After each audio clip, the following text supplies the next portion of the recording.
What's up, emotional support drones? We're hanging out on the porch again. It's getting close to Halloween. You know how we do. I think I had maybe 6 of you guys following me along as I went from state to state, put my finger in the air to tell everyone how I felt. Right? Thanks for joining. For the rest of y'all, get caught up, right? Now, I did want to reach out and say that I could not be on this for the past couple of days. I was trying to sell a prank. Years ago, my brother, who in the spirit of Halloween, decided he was going to scare my daughter, kind of traumatized her a little bit, just by accident. She was mostly okay, but he really scared her that night. Just timing, really, is all it was. So this time around, we get up to pick my daughter up, and we send out a message to the whole family to say, yo, she ain't feeling good. Then we go radio silent for a few days. Then I show up at my mom's house with my brother and all that. And he said, oh man, sorry your daughter can't make it. I said, I know, dude, it sucks. And we leaned in on this for about 30 minutes. He and I went outside. We went for a walk. And as I'm going for a walk, I text my wife to say, we're out of the house. My daughter, this is all her idea. She put on a clown mask and she went to the end of the hallway. And she waited.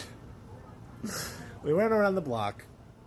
We came back, right? Nothing was indicative of something being amiss. Nothing at all, right?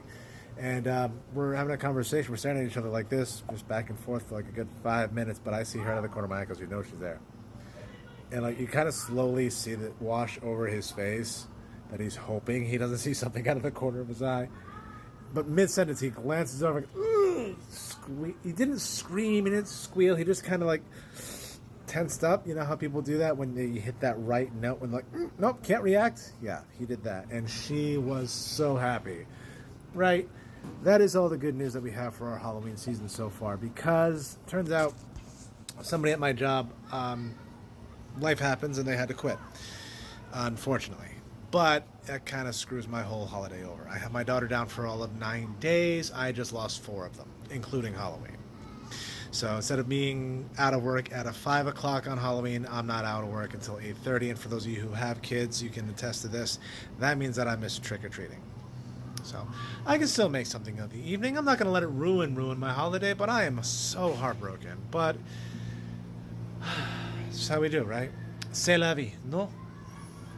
Careful speaking another language in America these days. Anyway, digressing from all that nonsense, just simply to say that even though my holiday is, quote, ruined, it's not really ruined, and I hope you guys are putting yourselves together well enough to enjoy whatever time you have with whomever you enjoy your time with. Because, let's face it, bitches, this is limited, right? So, grab yourselves a drink, have yourselves a wonderful movie night if you can.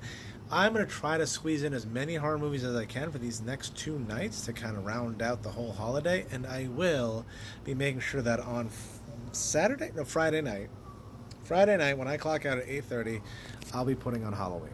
The original, Mike Myers, all that, John Carpenter's hit that created the whole franchise, that's the one. In the meantime, y'all have yourselves a wonderful evening. Breathe in, breathe out, hydrate, or don't, whatever. That's fine by me. Have yourselves a lovely evening. Take it easy, take it sleazy, or take it to the movies.